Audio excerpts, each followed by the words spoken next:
This video is sponsored by Phoenix Feather. Use code LIFE5 to get 5% off of your next purchase. Phoenix Feather, more than a store.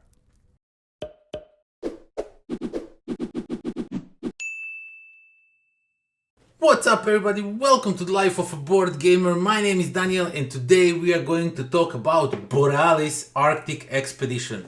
It's a new game from Lucky Duck Games, and when I came to their booth at the Spiel, I was there for a completely different game that unfortunately was not able to be sold there, delivered, the shipment stuck something, and they offered me an option. Let me show you the Borealis, maybe you like this one. And when they started to show it to me and how the game plays, I automatically thought to myself, well, this is a fun game. I wish to explore more, to see what it is about, and I did, and I liked it, and let me show you why. So without further ado, let me show you what you get inside this box.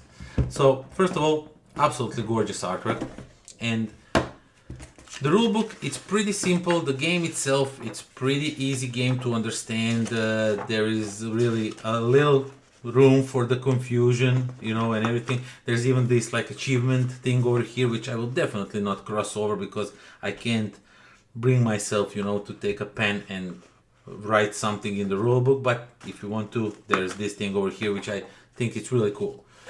Okay, so each of the players will get one of these boards, and they are all same double-sided boards. Not same, they have the same side on number one, so this side over here. But if you put it like this, then you get a little bit of difference. For example, you see that symbols on this one and this one are not the same for the first row or for the second row. They are a little bit different. So, but in essence, that's the only difference, because on the one side they are all the same. So each player will get one of these boards, and on these boards you also get a bunch of free baggies that are empty for some strange reason, and you get a score sheet where you will end up scoring. So as you can see, some of us played really great while some of us played really bad. Okay, so each of the players will get not one but three meeples of each color, and you're gonna put them in these spaces up here. Let me just quickly set it up just to show you how the game works itself. So it's really fun how these guys are moved around and how you try to position them the best you can. You also get three flags so you can track your progress throughout the game, and you start them on these spaces up here. And throughout the game there is also going to be a sum of these tokens to use for scoring, and there's also going to be some cards that you are going to play. But also what you get in here are some more cards to be played. But you also have these, like, okay, these are just for the players to know how to play. There's also been some goals. You are trying to go for these goals. Some of these goals are going to be like for the end game scoring. So that those are this one, and these are that you are going to score throughout the game, and you are trying to be. Oh, there's also some more. And you are going to try and be the first to score them, because if you score them, then the players have by the end of the turn, until the turn reaches the first player or the last player of the turn, to score them. If you are managed to do that, you're going to get some points. If you don't manage to do them, you're not going to get some points. So yeah, and as you can see, there is a bunch of cards in here. The artwork on these cards is absolutely gorgeous. It just looks, check it out. It just looks so great. These cards are just awesome. This puffin, look at it, wait, I have to show you this one up close. Come on, zoom it, check it out.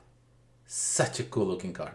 Okay, so on your turn, these cards are going to be visible to you, but you're going to have 4 cards in your in your hand, and you're going to play them on your board. You're going to try to match with these guys. You have to have them in these 3 stacks.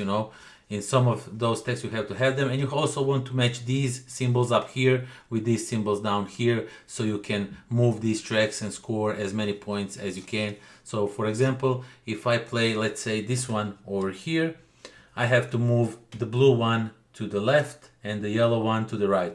Now this one is stuck in the igloo. That's how you end up at one point of the game. But now, because I managed to do this one, I can move this one space down, which means I will get 1 point by the end of the game. And you're going to progress throughout the game playing these cards. You know, if I play this one over here, then I move this here, and if I play, and let's say I play slate, so this one doesn't move, but on my next turn I maybe do something like this. Okay, I can't because there's no, let's say for example that there is a pink one over here, so I can play it like this, and then this one goes here and this one goes here, and then I have two pink ones, one of them goes here, one of them goes here. You know, as you play your game, your explorers will inevitably end up on these igloos, and you will at one point have to say, I have to regroup. That means that you will take all of them and you are just going to put them in one of these three, whatever you want. Usually you want to put them in the middle so you can spread them, you know, give you more ability to play the game more. But sometimes you really need some of those colors in some of these like area. And then you're going to play some cards, you know, here, and then there's stuff going to move around. And as you play, as the game progresses, there's going to be end of the game once somebody has like 7 cards in one of the columns, and then you're going to go to the final scoring. Now, sometimes these final scoring cards that I showed you recently, they at the start of this review, they will tell you have different animals in columns or have the same animals in the columns because they will score you in a different way. So each game will be a little bit different. Each game will score a little bit differently. You will try to achieve different things. Sometimes you want to like go for the same animal because also in each column you will check out for all different symbols of animals, and you're going to get points depending how many of them you have in each column, and you're going to score that many points. So if you go strictly for one animal, that's really good, but if other players see that you are doing that, they can start picking the animals just so you don't get them, or you can use your victory points that you're going to earn throughout the game to discard those animals, you know, to refresh the buy area of the cards, you know, the cards that are available for you to take. When you play the card, you automatically take 1 card in your hand, so you always have 4 cards. And yeah, as the game progresses, as you are playing these cards, you are trying to match different icons so you can push your flags all the way down if possible. I haven't been able to do that. Sometimes you just have to sacrifice something, because sometimes I need certain animal to be again near the certain animal for scoring, but that means I will not progress my flag because the icons doesn't match. If you manage to do that, that's really rewarding. That's something that I really like about this game, is when you manage to, you know, connect certain plays when you play the card, and that also gives you the scoring, that also moves the flag down here, that also puts the, I don't know, the pink one on the right, which means that's awesome because my next card requires me to have pink and yellow on that space, and then I can play my next card which moves again pink left, yellow right, and then that sets me up for my next card which also gives me to move the flag, which also you know, understand what I'm trying to say. This game can reward you so much with a good play. If you think this through, if you thought your entire turn through, if you have few cards and you can kind of decide in which order to play them and min-max all of these things, this game will reward you in such a great way. It just feels so good. Even if you're not that good like me, I'm not that good in the game. Other players were really good with setting the explorers up in a certain way on a certain spots. I was really bad at it, but I still got so much reward when I managed to hit, you know, different icons and connect with different you know, rows and scoring options and everything. It was just phenomenal. So I must say the Borealis really surprised me. I didn't look much at it, but as I said, when they explained me how the game works, I knew I would like it, and when I played it, I definitely like Borealis. I think it's a wonderful, wonderful game that will reward a good play, and you will feel really great once you play the cards. Everything happens on the board, everything moves where it should, all the flags, these little explorers move on where they have to go.